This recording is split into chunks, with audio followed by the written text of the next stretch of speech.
integral part of continuing to play music.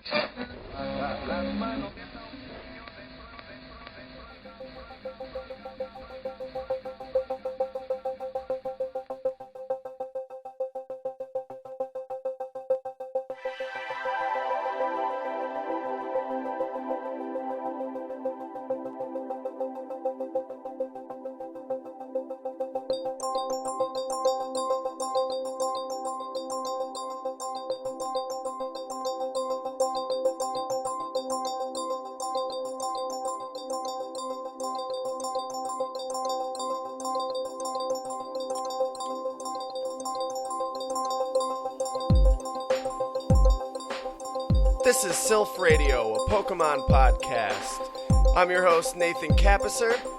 Silph Radio is a secret room multimedia podcast, but Pokemon, of course, is owned by Game Freak and Nintendo. I've said it before, I claim no ownership over the intellectual property of Pokemon. I only claim ownership over actual Pokemon. Last episode, we talked about Charmander. Episode before that, we talked about Bulbasaur. Today, of course, we are talking about Bidoof. No, today we're talking about Squirtle.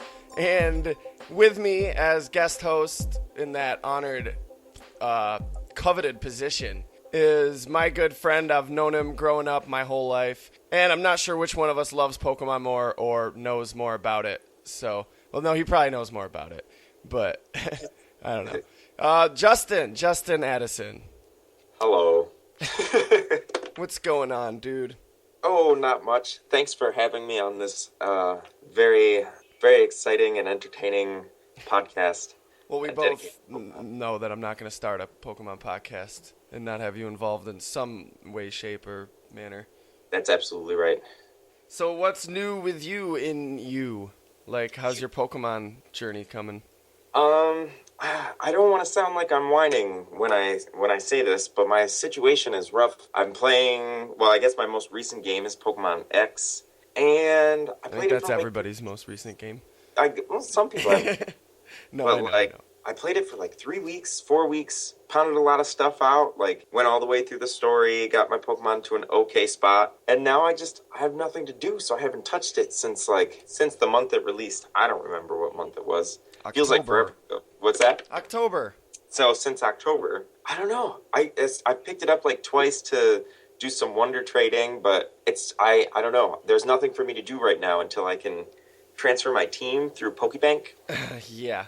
Until that time comes, it's just a no-go. Yeah, that's a common complaint I've heard levied at it. Not that Pokemon Bank's not out, although I have heard that a lot too. That's a huge problem.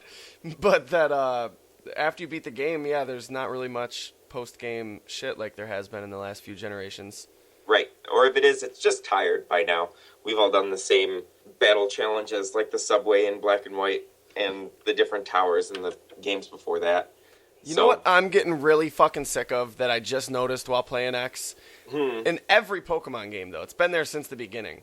You gotta go through, like, okay, it occurred to me in, I think it was the castle. You gotta go through, like, 17 rooms with people that just want to tell you how pretty the bed sheets are. And shit that has no relevance to your mission, no relevance to any characters, doesn't further the plot, doesn't offer you important information. They don't give you items, they don't battle you and get you experience points. They're just wasting your time. Every now and then, maybe like 1 in every 20 people you talk to, there's like a funny bit of flavor context, a little bit of something, but a lot of them is mostly garbage. Yeah, but if you're going to make us go through all these rooms with nothing in them, give us something that tells us something about a character or a Pokemon or something, Jesus, or at least something funny, I don't know. Right, that is relevant to my gaming experience instead of that person's shoes and, I don't know, just the dumbest things.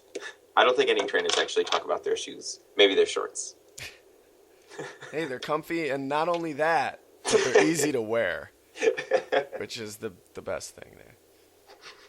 Pants are just so like, what the fuck? I don't understand. How do I... Try to make it sound so simple, one leg after the other, like, oh, yeah, real fucking condescending, pal, thanks. I got a genuine problem here, and you're fucking talking down to me like I'm a child. The complexities of wearing a full pair of pants. It's something so deep that Pokemon doesn't even want to touch it. they'd rather celebrate the shorts. Don't even get me started on dresses. The dresses are actually really easy to wear and very comfortable. So, who's your team right now? I guess since about like Diamond and Pearl, I've never committed to any one like solid team of 6 in game because I'm mostly a competitive battler. Well, and I like to keep my options open. I guess let me rephrase it then. Since while you've been confined to the Kalos region with no contact to the outside world and your other Pokemon comrades, what Pokemon have stuck out and sort of kept their place in your team and everything, you know? I guess the most important would be Hawlucha. Oh my god, that fucking bird. I love that bird. Everyone loves that bird. Everyone loves that bird because it's a magnificent fucking Pokemon. There are no problems with Hawlucha. He is perfect. Have you seen the shiny? The shiny is beautiful as well. Yeah. Black and purple. Yeah, it's pretty awesome. Mm-hmm. It's easily, like, my favorite Pokemon in, like, at least the last 2 generations. I really like Scrafty, but Hawlucha wins. Oh, I love Scrafty. Mm-hmm. A lot of interesting fighting types came out. Yeah, I'm finding more and more that a lot of my favorite Pokemon are fighting types. Not even on purpose, it's just that my favorite Pokemon ended up being like part fighting. So I've also got a Heracross on my team, who is another one of my all-time favorite Pokemon. I love Heracross. Do you use his Mega Evolution? Well, I only just recently got Phil to trade me the Megastone, which is Pokemon Y exclusive. Nice. Yeah, we traded that for the Pinsirite, and I still haven't had the chance to because my only Heracross is, I don't know, not with me right now. So he had to trade it attached to a Pokemon, right? Correct. Was it a Bulbasaur with Down syndrome? It was most likely a Bulbasaur with Down syndrome.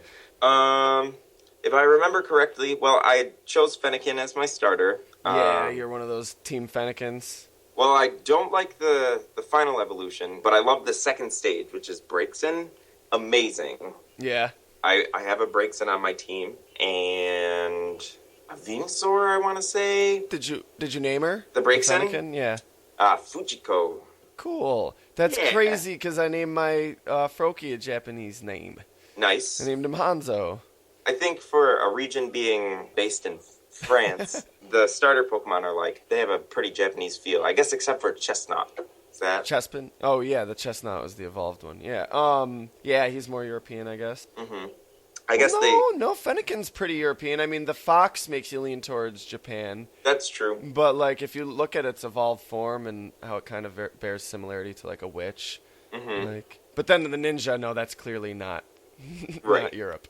But I for fucking them, love that frog. Oh, my God. If you're thinking in terms of, like, classic role-playing games, you have your warrior, the wizard, or, the mage, and then, like, thief type. So it makes sense. I love it. It's so fucking cool. Mm-hmm. And the frog's amazing. He's on my team too, finally, because of Wonder Trade. Very, very, very impressive hidden ability, which changes its type to the attack that you're using. So you pretty much always get Stab, which is the special type attack bonus. What? No way. Is that his hidden ability? It's his hidden ability. Oh. It's called Protean. Oh my God, that's amazing, dude. It's really incredible. It could set you up for some trouble, but still impressive. So his type changes every time he uses a move, and then remains that type until he uses a move again. Correct. Yeah, okay, I guess I could see how that, but still, you could also use it strategically. So like, your grass moves doesn't do shit to me now. Exactly. Or I'm fighting an electric Pokemon and I just used, a ground type attack. I don't think he learns any, but to that extent. Who knows? You might be able to teach him like Mud Shot or something. Mm-hmm. I haven't even started looking into any of the competitive aspects of this generation because there's so much new stuff that it's almost overwhelming. So I haven't even begun to this point. Yeah, I haven't even started really looking into being competitive ever because there's just so much and it's so overwhelming and yeah. I'll leave that to you and Phil. It was so much more manageable when we had the same generation for 4 years back with the Diamond, Pearl, and Platinum, where it was this, no dynamic changes for so many years. But then I hardly had 2 years to really figure out X and Y. So, all right. So today's topic: International Pokedex number 007, fucking the James Bond of the Kanto region. Squirtle. Squirtle. Known in Japan as Zenigame, meaning simply pond turtle. But I guess also their shells kind of look like old coins, and zenny is also an old-fashioned word for money. So I think that's actually supposed to be an in-universe reason why they were named that. Interesting. Which is further evidence that they don't say their own name if mankind gave them their name. Good God. I don't even want to touch that subject because it makes me so full of hate. It's a common misconception that stems from the fact that Pikachu does. Because we all know Pikachu does. Just in general. I mean, Pikachu's, what else noise could they possibly make? So exactly.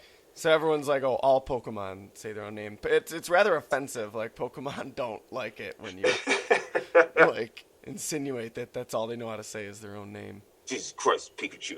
All I want to do is groan in peace. You're the reason we can't have nice things. Everybody knows I don't run around saying Primeape. It just doesn't make sense. I mean, for one, because I'm a Psyduck. And for two, so that's just fucking ignorant and offensive. For two, in Germany, Squirtle has one of my favorite names, Shiggy. Shiggy? Shiggy. Aw, Shiggy. He evolves into Shiggity, and then Schwa. He doesn't. Thank God. Oh, God. Go, Shiggy. Of course, he's water-type Pokemon, and he's classified as a tiny turtle Pokemon. Oh, adorable. What's his size? 1 foot 8 inches, 19.8 pounds. So that's gigantic turtle. Yes. Just absurdly large turtle. Pokemon, man. The world is fucked up. Oh, we haven't even scratched the surface, man. So Squirtles have one of two abilities. Their general normal ability is Torrent, which can download any movie series or album that you want. Depending on the obscurity of the pop culture you're downloading, it will vary in speed. Might take 2 minutes. Might take 2 months. No, it raises the power of water-type moves by 150% if the user has less than half its max HP left, just like the other two starters' abilities. Right. Terribly useless. I mean, maybe useful, but let's face it, terribly useless. Do you know what its hidden ability is? Hidden ability is? Yeah. That would be Rain Dish, where it recovers I think it's like 8% of health every turn in the rain. So, like, leftovers only when it's raining. Yeah. Which is almost useless unless you're running him on a team that focuses around, like, Rain Dance. So Squirtle is, if you're not familiar, a light blue turtle-like creature. Generally stands on 2 legs, but will also sometimes be seen walking on all 4. Shiny Squirtles are a lighter, duller blue with a green shell. Its normal shell is brown and has a yellow belly. It's got a tail that curls up at the end. And underneath the shell, Squirtle actually does have a pretty long neck, I guess, supposedly. It can, of course, withdraw into its shell for protection, and it's able to spray foamy water from its mouth. That's kind of its main form of defense, retreat into its shell and just spit water out at its opponent or offender. Spit foamy water. Foamy water. It sounds inappropriate. I don't know. Yeah. Squirtle, use water gun. No, don't use water gun.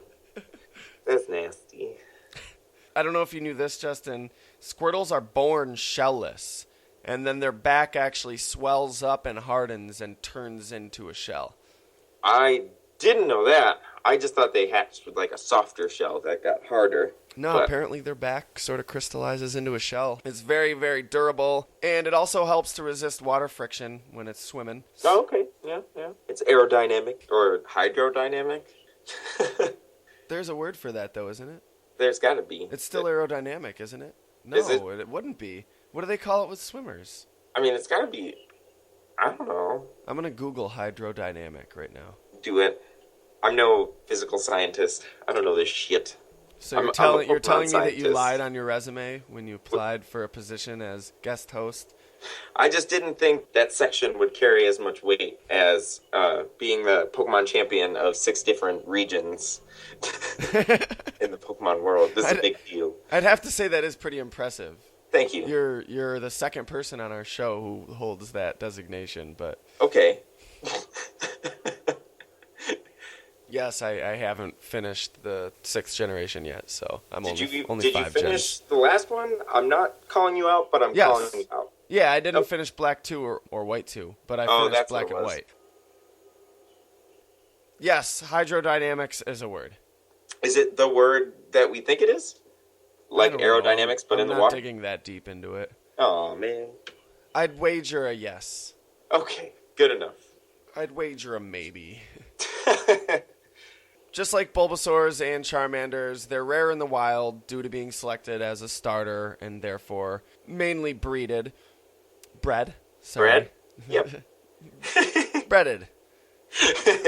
Lightly breaded, best in marinara.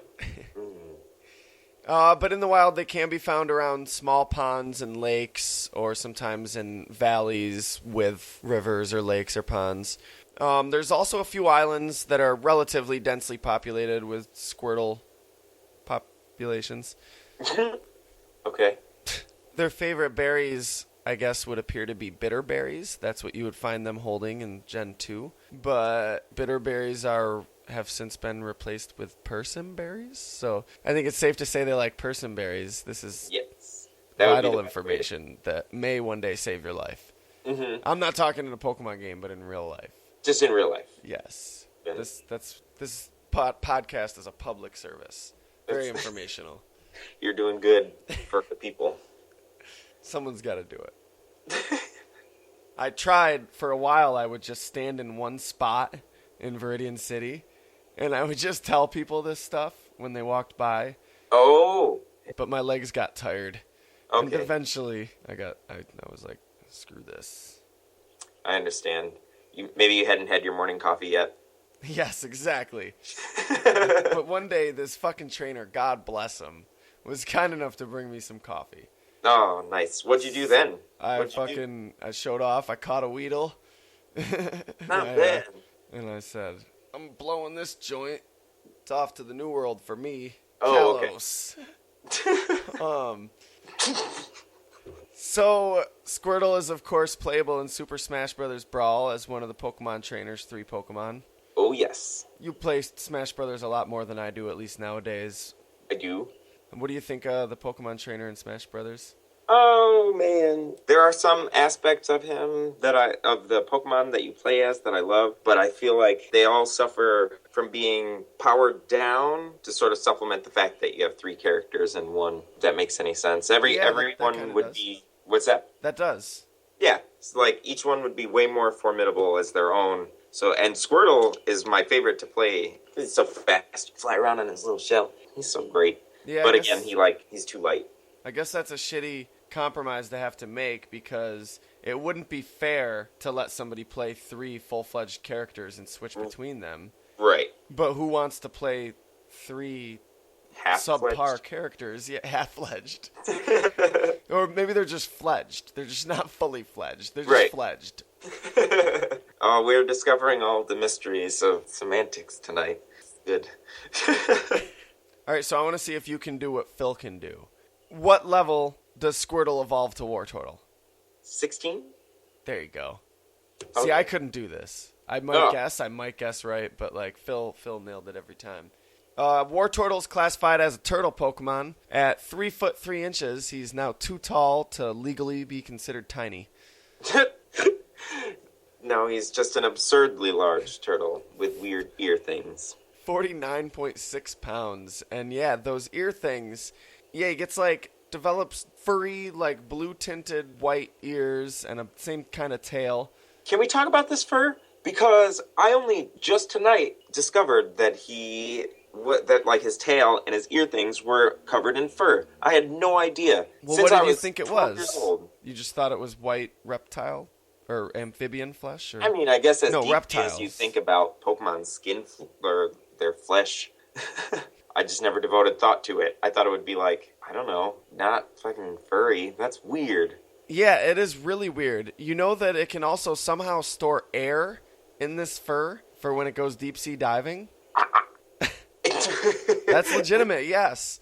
And then it sucks on its tail as it goes further down. So, yeah, I guess the big spiral is kind of just like a fluffy, almost like Eevee tail, just wrapped in on itself. Yeah. And you really don't want to know how deep this goes because the ability to store air in its tail is actually a reference to certain turtles that breathe through their cloaca, which is cloaca? Yeah, their cloaca. Are you not familiar with what a cloaca is? I mean, it's not every day. That's something that that's something we'll let people look up on their own. We'll just say that it's near the tail. Oh. It's something that some birds and reptiles and, things like that have. I don't even know that I want to know. So that's cool. They have it in lieu of other organs. We'll just leave it at that. Oh. So they breathe through their turtle vaginas. Is that what you're saying? Well, what I was saying was that does that get into that? I don't know. Does that stay? Well, no. Okay. Are we going to talk about the cloaca? Vaginas? A cloaca isn't actually a vagina, though. It's like a combination of both sex organs. There's still males and females, but it's a whole that does the same thing that. Okay, we're just going to leave it at that. Like I said. We've just fucking so many trainers tonight are gonna look at their team and just shamefully put Squirtle back into their PC and pull out their fucking Froakie or their Totodile. Ooh, never evolve their Squirtles into Wartortles because that's just nasty. Okay, so cool. We've learned too much about Wartortle's furry tail. And, well, yeah, we can talk a little bit more about the fur without getting so weird about it. But as they get older, their fur darkens, which is pretty cool. I didn't know that. Yeah, their shell usually accumulates algae and battle scars and stuff. Cool. Shiny Wartortles have a slightly purplier tone and a green shell still. Here's something that's really interesting. This species, how long do you think their lifespan is? I actually know this one, sir. So it's not a fun guessing game, but from what I've heard, Wartortles can live for up to 1,100 years or something like that. 10,000. Even more. So 10 times the amount that I'd assume is already ridiculous. Yeah. Holy shit. Talk Jesus. about a Pokemon that's going to outgrow its trainer. I know there's others, but I never really thought Blastoise would be around. Also, outgrow its evolved form. Because I've only read that in regards to Wartortle, never Blastoise. Fair. But I feel like it's probable that may apply to this species in general. Maybe not Squirtles, but... No. There are these two best friend Wartortles. Maybe they're even dating. Lady Wartortle, or Guy Wartortle. No, why can't it be totally two Lady in love. Wartortles? What's that? Why can't it be two Lady Wartortles? Or two Lady Wartortles. There's nothing wrong with that. Two gentlemen Wartortles. You're right. It's not wrong. Either way, we got a hot pair of cloacas. Okay. Yeah. I really wish you hadn't mentioned those again. So, okay, we have our two Wartortles desperately in love. They live together for 2,000 years or 8,000 years. And then one Wartortle battles too much, evolves into Blastoise, and dies the next year. That's leaving the other sad Wartortle alone for another 2,000 years. A Pokemon doesn't have to evolve. It can fight it. It doesn't have to, but they don't know. They don't know about evolution. Can Wartortles read They've lived 2,000 years in isolation. I don't know how much they know. I'm just saying. What a tragic story. Well, let's. This is supposed to be a fun, jovial podcast. I'm sorry. I'm bringing down the mood. Yeah. So let's get back to some Squirtle and Wartortle and all that shit. Its tail is a popular symbol of longevity and wisdom, and is said to bring good luck. Of course, I imagine because it lives so fucking long. Okay. And that makes this Pokemon really popular among the elderly, and it's also really popular as a pet Pokemon. Okay. Let's get little, I don't know, give me a name here. Little Timmy? So little Timmy doesn't, so little Timmy doesn't have to deal with the heartbreak and pain of loss. Let's just get him a pet that's going to outlive him by several thousand years. Also, he'll never drown. He can just suck on Wartortle's cloaca. Cloaca? I've already forgotten. That's probably better. Mental blocking. I guess a lot of this comes from an old Japanese legend of the Minogame, which is a turtle that lived for 10,000 years and grew a tail of seaweed. Oh. Pretty interesting. Yeah, I didn't know about that one. Okay, that's very cool. No water cannons on this thing's back, though. No? Speaking of which, can you hold up? Can you keep up with Phil's record? What level was Wartortle evolved to Blastoise? 34? Oh, so close. 32? 36. I don't know. Whatever. Whatever. Blastoise is, of course, the version mascot of Pokemon Blue. Yes. 5 foot 3 inches, 188.5 pounds. This huge beastly turtle. Wait, what? How is he? Only 100. The Pokedex, we've established this, that the Pokedex is very inaccurate in regards to height and weight. I'd say most specifically weight. Because that's a more believable height, but 180 pounds? Yes, seriously. That's kind of, I don't know.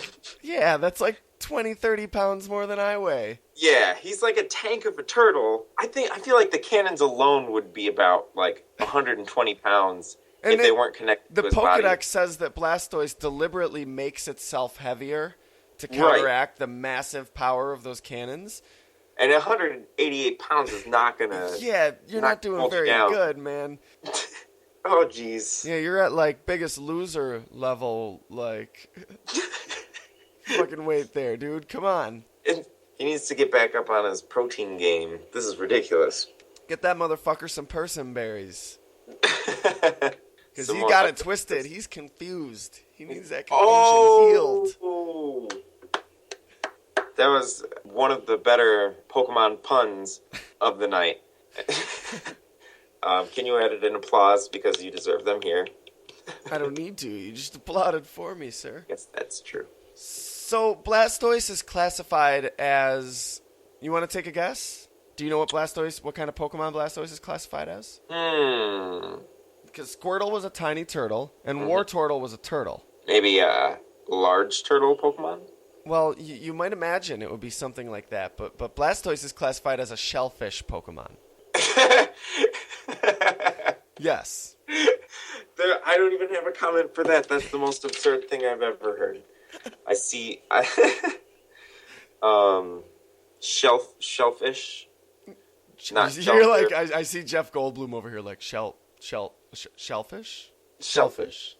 Yes, it's clearly a turtle and not a fish, though it does have a shell. It has ears, though, so is it a turtle? Yes, it is a turtle. It does have ears. Maybe it's... it's turtle-like. It's a Pokemon. Okay. Yeah, it's lost all its fur. So now it has, like, small pointed ears and a much smaller, shorter tail. Oh. So maybe things close to those ears were there on Wartortle, and when he lost all the hair, they showed from underneath. Totes. Gotcha. And as we mentioned, it has 2 massive water cannons sticking out of holes near the shoulder of its shell. And these cannons are powerful enough to penetrate steel and concrete and can maintain accuracy for over 160 feet. While at the same time throwing his 180 self into like whatever wall is nearby. Because that's crazy. He's Blastoise! Water pulse! Blastoise! Just Blastoise goes flying like fucking 30 feet back. Blasting off again. They don't weigh 188 pounds. Let's just get that out of the way. That's an inaccuracy due to the fact that Oak had a child gather the initial data for the initial version of the Pokedex.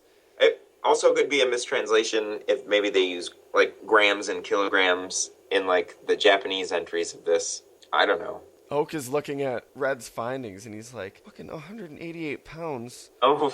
I weigh 192. Are you calling me fucking fat? Like, what the fuck, Red? Like, this kid's a fucking idiot. Not only are they probably bad gauges of weight. Blue shows up with a fucking damn near perfect Pokedex, but he's like, well, fuck, dude. You were like a week late. I've already shipped this off to the league. It's official. They've got the information now. They think Blastoise is We can't just change data. We can't just change it. We don't have some computer system that allows data to be transferred over computers Only that are various Pokemon. miles away. Only... Yeah, I mean, physical fucking shit, but not intangible data. Come on, Blue. That's absurd. What do you think this is, the I'm future? done. I'm done with this. I'm not having this conversation with you. Go home, Blue. Go home. Poor guy. Just lost his champion title. Yeah, he's going to become a gym leader. He's good. You're right. No, you're right. Now we understand what pushed him to go that far. Having too good a Pokédex. So, my favorite Pokédex entry for Blastoise is the entry from Leaf Green, which states, quote unquote, the pressurized water jets on this brutal Pokemon shell are used for high-speed tackles. Yeah, I guess I've read that before too, and it's kind of ridiculous. Is he hitting him? Is he hitting them with his cloaca? What's it again? His cloaca? His cloaca? No, Justin. His cloaca has been replaced with 2 badass water cannons. The cloaca is at his rear, though. It's his reproductive organs. I know, but if it's point of the joke was, but if he's shooting with the cannons, propulsion is going to shoot him backwards. Oh, it uses it for high-speed tackles, meaning it uses the water to propel itself. Yeah. Okay, I never realized that. I kind of was just like, but doesn't it purposefully make itself heavy to what? Well, I guess if it's not firmly like implanting its feet on the ground and it's throwing its body into it. Right. It can set itself, sort of. Like sumo wrestlers. But I can't, they have to fly backwards in those high-speed tackles and hit with their bums. Well, probably their shell. Yeah, there's that too. So Blastoise has a Mega Form, which is attained by using, well, what else? Blastoisinite. Ooh. Because I'm pretty sure they just freelance hired James Cameron to name all these like Mega Evolution Stones. Unobtainium, Venusaurite, Charizardite, Blastoisinite. Very clever stuff there. I'm impressed, for one. So it develops a shell on each arm, which each has its own water cannon, and the pair of cannons on its back are replaced with one bigger cannon. And you thought the range on Blastoise's cannons was impressive? 160-foot accuracy? I don't know how far that this guy can shoot accurately, but how far do you think Mega Blastoise's cannon can shoot? I actually know this one as well. Damn it. So I don't get to play the guessing game, but if I'm not mistaken, it's about 6 fucking miles. 6 miles? Now to make how far away from like Pallet Town do you think Viridian City is? Definitely not 6 miles. I would put it at about 140 steps. No. I think it's a little farther than it. But in reality, in-game, because still in the less game, than 6 miles. Like in game, Viridian City has like 6 buildings tops. In the real world, I'm sure Viridian City has more than 6 buildings. You know what I mean? In my mind, though, Pallet Town to Viridian City, Pallet Town is sort of almost an offshoot of Viridian City. Yeah, so it's not that far. But I'd say it's at least a mile, right? I'd give him a mile, sure. And then between Viridian City and Pewter City, maybe 3 miles, 4 miles? Well, you have the whole Viridian Forest. Oh, yeah, there's the forest. So that's a good 6-7 miles maybe at least, sure. Right? So it could shoot almost, like, it could shoot from Pallet Town to Viridian fucking Forest, and through the forest, probably. If it aims in the right direction, I would say. Some unsuspecting, Metapod is just hanging out in Viridian Forest. All I can say is Arceus was pretty damn irresponsible when he created Mega Blastoise. Right. Whoever gives a trainer, the Blastoisinite, I'd better make sure that's a really fucking responsible trainer. Because I could see some pretty fantastic pranks happening with this one. Oh my goodness. I guess having Pokemon in general, though, would make pranking pretty incredible. Oh my god, the things you could do. Do you think that people in this universe, well, they must. People in this universe must have, to some extent, a higher fortitude than people in our universe. But I don't think, Pokemon clearly are not hurt by their own moves as badly as, like, a human would be. You know what I mean? But I've never really thought about it before, but people must be, on average, at least a little bit more, like, resilient to stuff like that, too. Or else, like, everyone would be dead, dude. I mean, There would be no Pokemon and trainer dynamic. There would be none. Pokemon would have destroyed humanity. no, I guess you're right. That's a good point. I've never really thought about it too deeply, but even a child traveling 6 miles through the wilderness, inhabited by a bunch of wild creatures, is kind of, like, dangerous. Yeah, totally. But still, like, dude, like, They'd have to be really resilient. somebody just fires that fucking Blastoise fucking thing, like, how many people are gonna die? Right.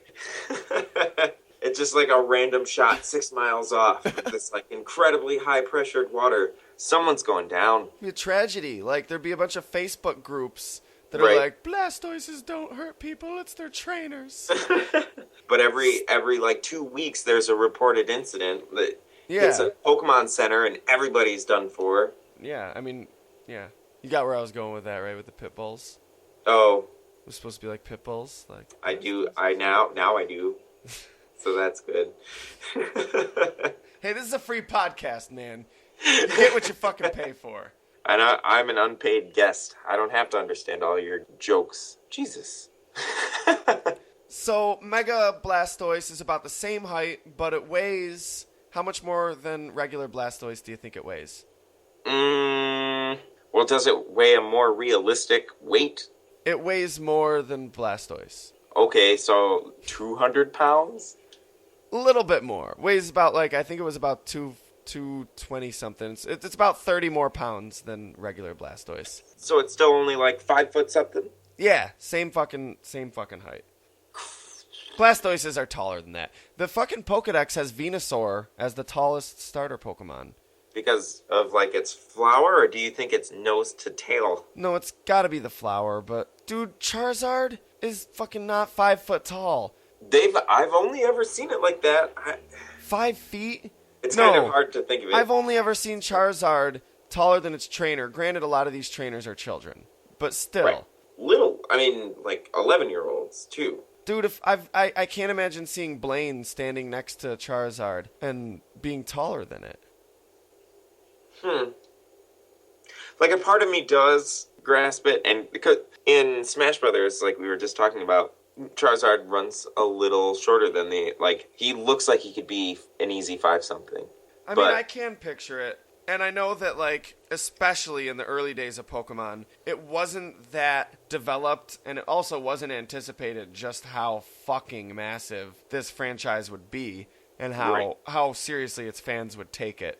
Right. But, yeah, so maybe early in the development of it, a lot of these creatures were just envisioned a lot differently than they developed to be generally accepted as being, you know? Right. The terrible green version sprites of all the different Pokemon and all the original. Oh, yeah. Like, it's so fascinating. Have you seen the deck of cards? Like, well, it's not a deck of cards, but the cards that Ken Sugimori illustrated with a lot of early versions. The first run of all of the... So, I love, like, that fascinates me, seeing that shit.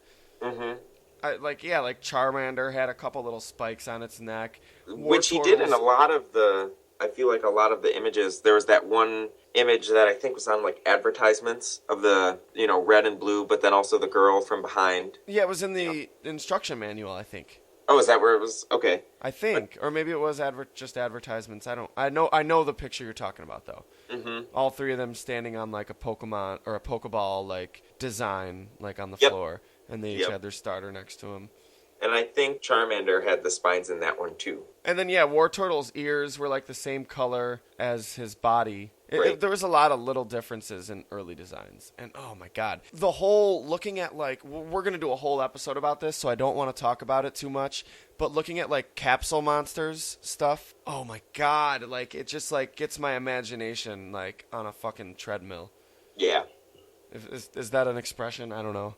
Your imagination being on a treadmill? Probably not. Nah, yeah, I don't see that being a thing. All right, so some notable trainers that have had a Squirtle, Wartortle, or Blastoise. Yours and my favorite Pokemon trainer of all time, Ash Ketchum. Oh, my goodness.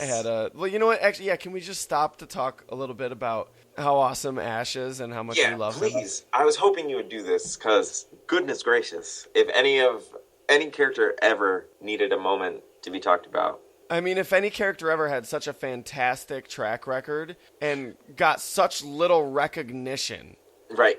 for it. Amongst fans, amongst the world. Yeah, our world and his. Our world and his. Oh, true, yeah. I mean, it's a travesty is what it is. He's done so much, and he's recognized so little. He's like the messiah of Pokemon training. I mean, how many championships has he won?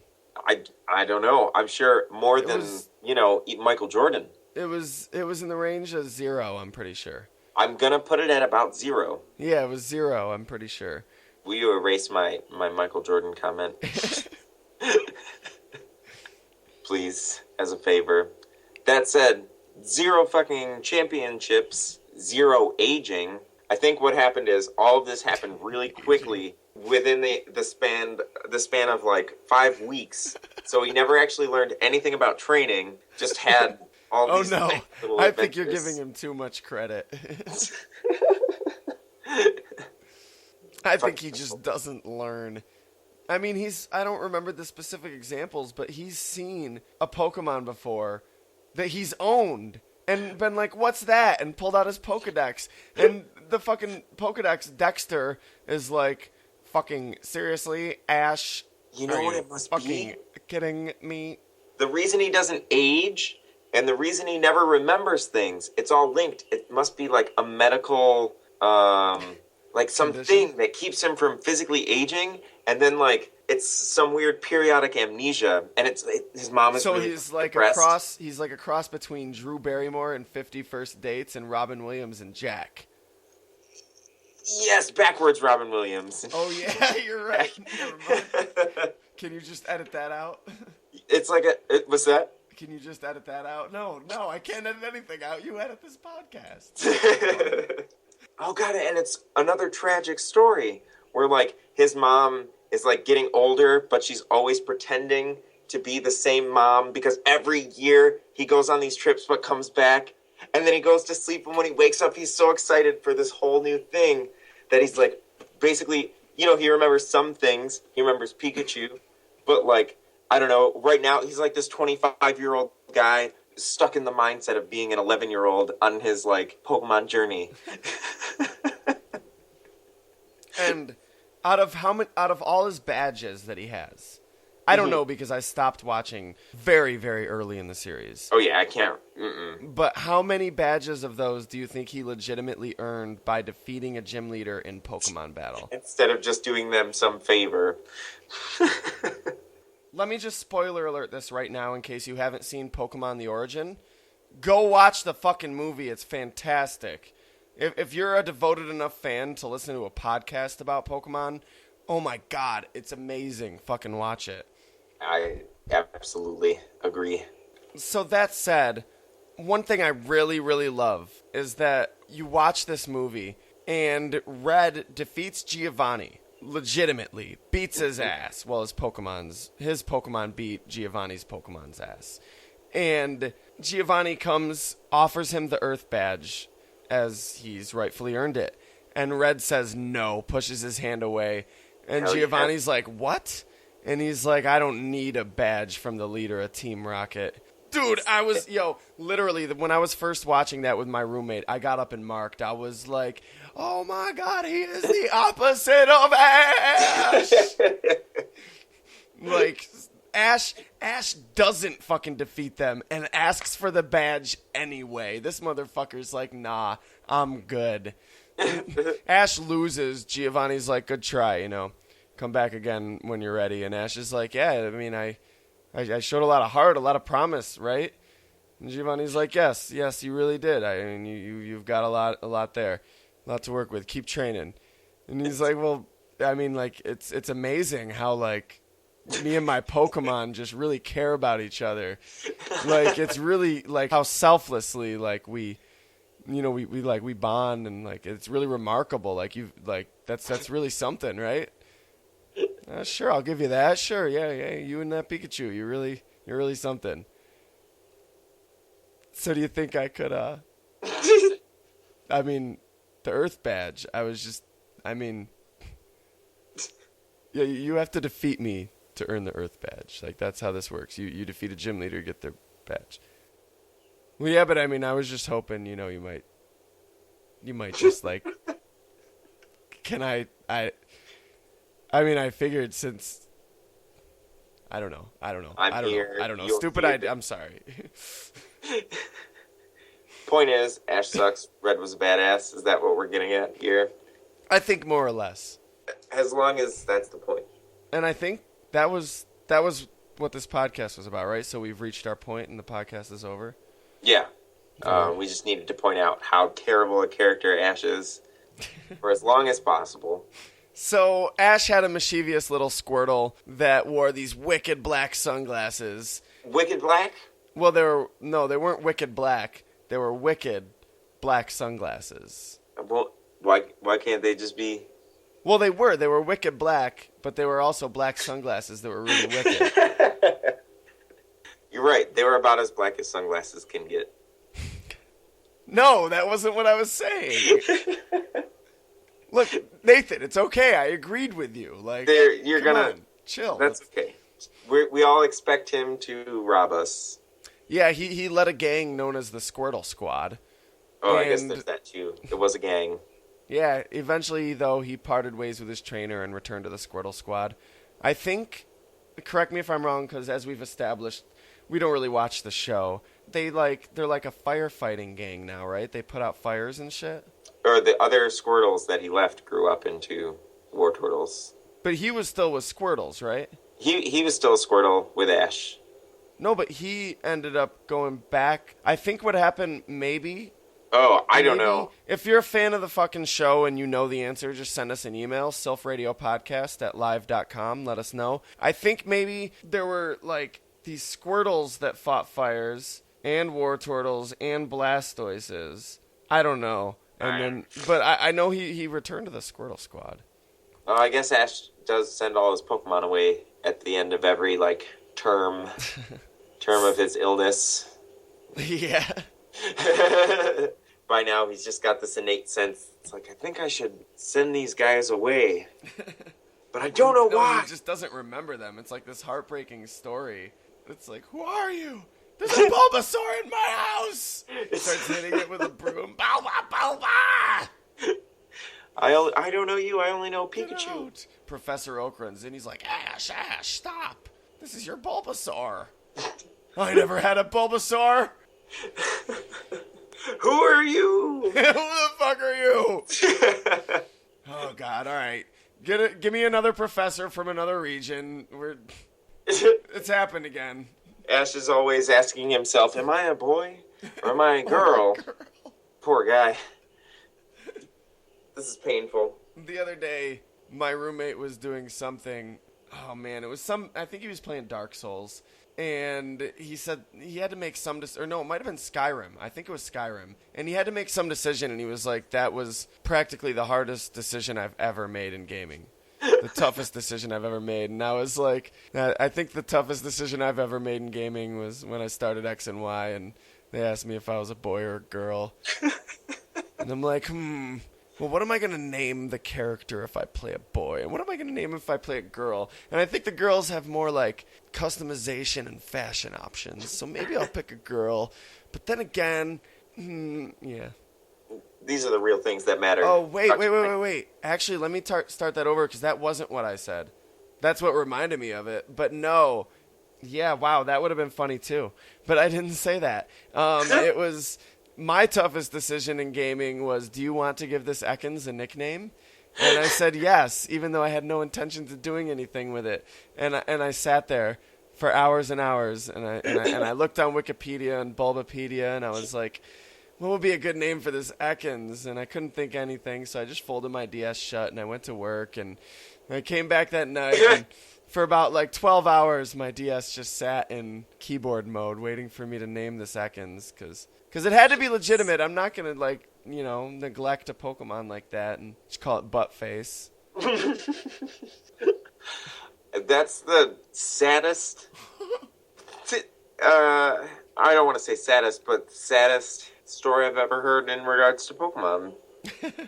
That's not the saddest, because that's just wrong. I just mean, like... Yeah, Cubone's mother died. Maybe the worst story about Pokemon I've ever heard. cumulatively, like, disappointing,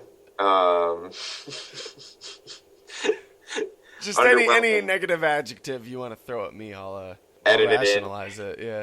In the final version, I'll be saying that was the best ever story I've ever heard about Pokemon. So Gary Oak, Ash's rival, received a Squirtle, which eventually evolved all the way to Blastoise from his grandfather, Professor Oak, of course. That was the big... Really? Yeah, you didn't know what Pokemon he got at the start, but eventually you found out that was the one he got. No kidding. Yeah. I don't remember that at all, so that's cool. I'm pretty sure it was after we stopped watching. Okay. But no, don't you see him with the Blastoise in the opening credits, or no? No, you just see a Blastoise. Like, right before it does the upskirt on the random... Like, it would in the video games, it would have been a lass. Mm-hmm. The trainers that were called lasses. Right. I don't remember the intro to the show at all. Bullshit, you don't remember the intro to the show. People I that remember don't him like running with Pokemon Arcanine. remember the intro to the show. I remember him running... I just can't remember, like, the individual scenes. I remember Starts him off with Mewtwo in space, and then Ash in a stadium, and then, like, Haunter licking Charmander, and I've probably started to lose the fucking actual order of the scenes, but... It's been so long that I would probably have, like, one of those really overwhelming nostalgia attacks. Seriously? While watching it. I would taste the s'mores Pop-Tart I had every morning while watching It's really been Pokemon that for long? school. Like, how long has it been since you've seen it? I haven't had any reason to watch it. I tend to I avoid guess the you're show. right. I guess it's been a long time since I've seen it, but it's like... I've heard it. It's burned into my cerebral cortex, like... Oh. And the Bulbasaur is, like, on its side, and the Pokeball is bouncing off it and turning red as it opens. Oh, and wow. Is this coming back to you, or are you just like, oh, wow, I can't believe he remembers this many No, details? it's coming, like, every time you say something, I can, like, see it really clearly. I'm going to have to... Yeah, and then they're like, the Rapidash and the Arcanine are like running, and then it's like zooming out, and I think you see Gary and then a Blastoise, and then it like goes between this girl's legs, like, and her skirt blows up, and like, you know, it's Japan. It's not a girl that you ever see in the show. It's ever. happening right now. I'm watching it. Oh, gosh! You're watching it on YouTube right now. There goes Mew right there. And now he looks up into the light, and he's in the stadium. Right, and yet everyone acted so surprised when they found out Mew there was exists. Bulbasaur on its side. My goodness. Charmander getting on its licked. side, Charmander getting licked, yeah. Yeah, and he's running with them. And there's the Zapdos and the Articuno. So And you he's can riding on verify that this. Lapras. Do you see Gary with a Blastoise in the theme? I see no Gary yet.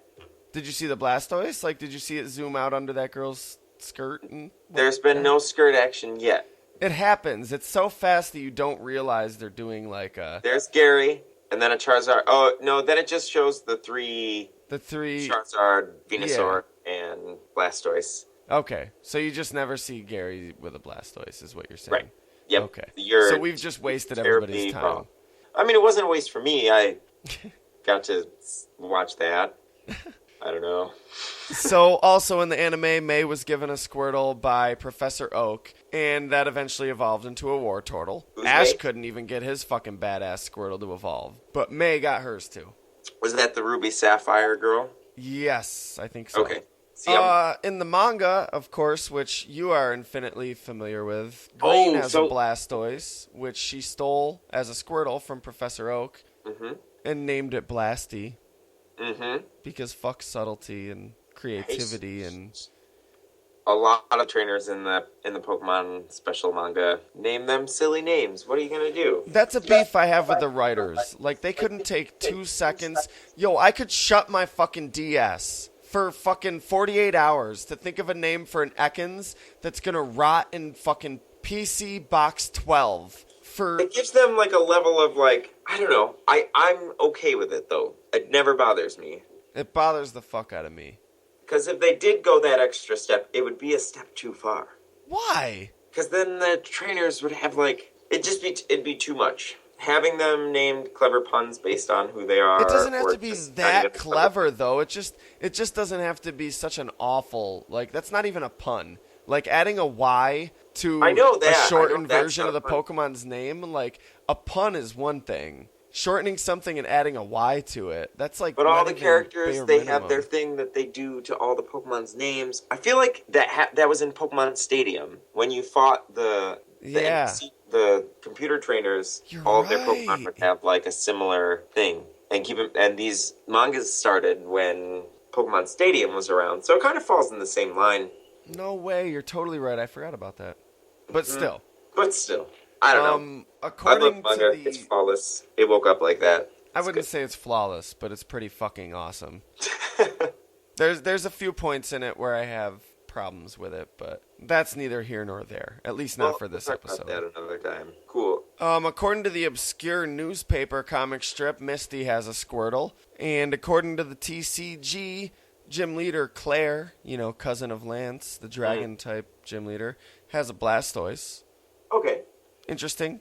Not a dragon, nor a dragon-type, nor a dragon-like creature.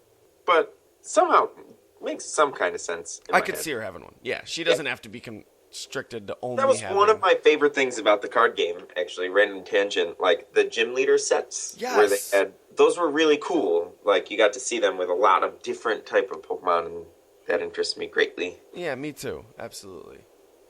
So, from what I've heard, this is the part of the podcast where we talk a little bit about strategy for, like, the Pokemon at hand. In this case, Blastoise. And can I just lead this by saying, like, Blastoise, personally, I can't see a reason why someone would ever use them in, like, competitive battling. If you really, as always, I stick by, play with the Pokemon that you love. Don't choose a bunch of, like, just absurdly overpowered Pokemon or Pokemon just because they're strong. But holy shit, please don't use Blastoise. It's one of the most disappointing fucking starter evolutions of all of the Pokemon. That's kind of one of the things that I want to, like, push is a culture of trainers playing with Pokemon that they love. And same. Me too. So that, like, because it's... I just can't bring myself to devote so much time to training a team of Pokemon strictly based upon the fact that they are competitively beneficial. Like, I can apply an aspect of strategy to it, compose my team based on strategy. But when it reaches the level that, like, I love these Pokemon and they've just created other Pokemon that render them irrelevant, Mm-hmm. What's the word? Not irrelevant. Obsolete. There you go.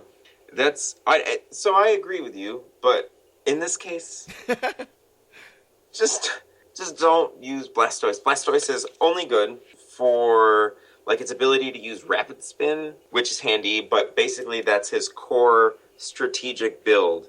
He is not as defensively powerful as you would hope for him to be, and he doesn't have as high an HP as I might expect, like, a large tortoise Pokemon to have. Well, I mean, he weighs 188 pounds. That's a good point. He's just a skinny guy under his shell. That's basically just like two McLovins right there. Oh, you're right. Two McLovins. Lacking stats, lacking, like, a legitimate move pool. Like we were talking about earlier, his abilities being, at best, rain dish on a team that focuses on the weather effect rain. He's really only good for Rapid Spin. You go for a Bold Nature, which, like, ups his defense to boost his survivability, and then his attack. Oh, you just said what I was asking you while I was asking, so I didn't hear. Oh, sorry. So no, if I didn't interrupt you, like, I would have heard the answer to my question, like, as I was asking the question. Oh, gotcha. So then the Bold Nature also cuts his attack, which doesn't matter too much because we're not using anything that's, like, physical besides the Rapid Spin, if I'm not... Point is, Blastoise is only good for Rapid Spin. You can spin away, like, entry hazards such as spikes, toxic spikes, that sort of thing, which competitively a lot of other trainers use, but there are still better Pokemon choices for the Rapid Spin sort of technique. Give him a good water type attack. I love the new Scald attack from the last generation, which can also burn an opponent. Better than Surf, because if you have it, like... That's awesome. I loved that when Scald came out. Scald is really cool. I give it a lot of props. Like, it caught me off guard, because I didn't do that much, like, looking into a lot of the new moves before I played the game. And when he learned a fucking water-type move that can burn the opponent, I was like, what? Right, so creative. And it makes perfect sense, too. Yeah, it's not only creative, but like that's cool to gameplay, too. Like. Mm-hmm. Also, I wonder what Blastoise has to do to shoot burning hot water out of his cannons, but I'm sure it's not pretty.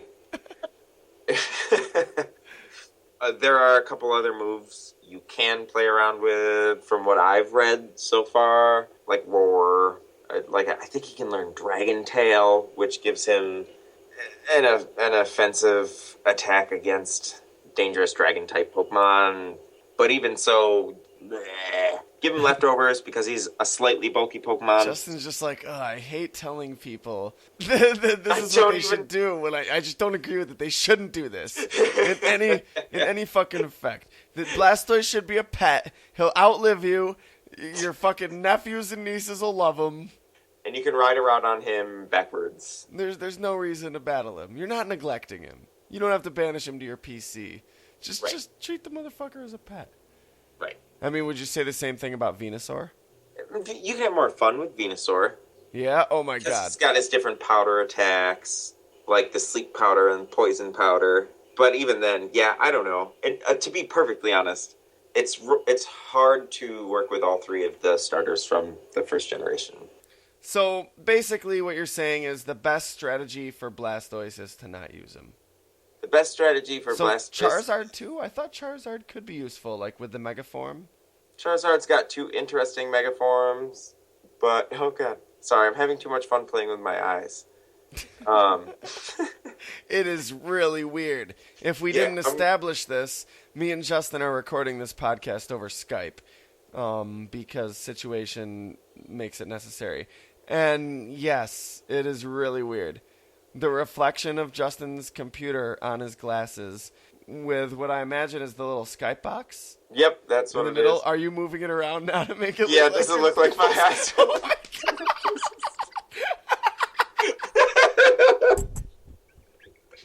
Oh my god, audience, I wish you could see this right now. It's amazing. Like, no matter which way he moves his head, the camera, I feel like... Not the camera. Oh my god, now he's moving the little ball. Oh my god. I wish I was screen capturing this so I could create a YouTube channel for this podcast and put it up on it. But now we know the trick. Yeah. Well, that about wraps it up for 007 through 009 there. 009. Why is that funny? I don't know. Because it's not like a cultural thing? Like 007? I mean... Let's deconstruct it. Why did you laugh? What is the essence of humor? Next week on Silph Radio Podcast. Thank you. Because I can't talk about this on radio. Justin, why are you laughing so much at everything that we say? Because it helps to drink. Drinking makes me giggly. So... Keep an eye on www.secretroommultimedia.com. As of the recording and airing of this podcast, it's not up and running yet, but it will be soon. That's your center for all sorts of podcasts and more to come after that. Keep your eye on my other podcast, Fairpoint Podcast. It's on iTunes. You can find it on Facebook under the same name. Yay! And you can, of course... I'm sorry. I don't know. It just gets me so excited. I have to celebrate it to some extent. Oh, I just love fucking. I love Facebook. Seeing my favorite podcasts on Facebook, like showing up in my news feed, keeping it relevant throughout the week, even though it's not an upload day. But God, sure do love the guys at Fairpoint Podcast. You can of course hear Justin on his podcast. The Life of Justin Per Diem. The Life of Justin Per Diem. Go search for it on iTunes. Yes, it's available on iTunes daily for only 75 cents an episode. Stop looking at me with your weird computer eyes. Sorry, I can't help it. It's terrifying. I hate it. Ugh. The glasses have been removed so that we can have a normal conversation. I can't see anything, but at least I'm not making my friend uncomfortable. This is friendship. So, when you put your glasses back on, Justin, head over. Well, I didn't tell you to put them back on. Oh, just okay. when you do. On. Yeah, no, keep them off for now. But when you do put them on, why don't you head over to facebook.com/Silph Radio Podcast. All right. And give it a like. Just like it. Just click the like. Well, you've already done that. I guess let's not treat our audience like children. Let's actually be frank with them and not talk down to them. Justin's already liked the page. What we're really getting at here is that we'd like you to. All right. We were using the power of suggestion. But it's really cool. Like, I post new fucking Pokemon art or funny little Pokemon comic strips. All sorts of that shit. Memes. Every day. And likes equal support. As do ratings and reviews on our dear iTunes. Or likes equal prayers. Or, one like equals one signature on this petition. Or... A petition? I'm just, where the Facebook things make you... Let's throw that away. As usual, the information presented in this podcast comes pretty much exclusively from 3 sites: Bulbapedia, Cerebi.net, and Smogon University. If you want to learn more about Squirtle and the Squirtle Fund to help these Pokemon keep their habitat and find homes, you can visit any of these 3 sites and find out so much more than we said, without the bullshit and the condescension and I mean, to be completely honest, without the charm and charisma that is myself and this man over here. Absolutely. There's no better place to go for such astute and finite humor as ours. From the secret room, I'm Nathan Kappesser. And I'm Justin Addison. Thanks for listening.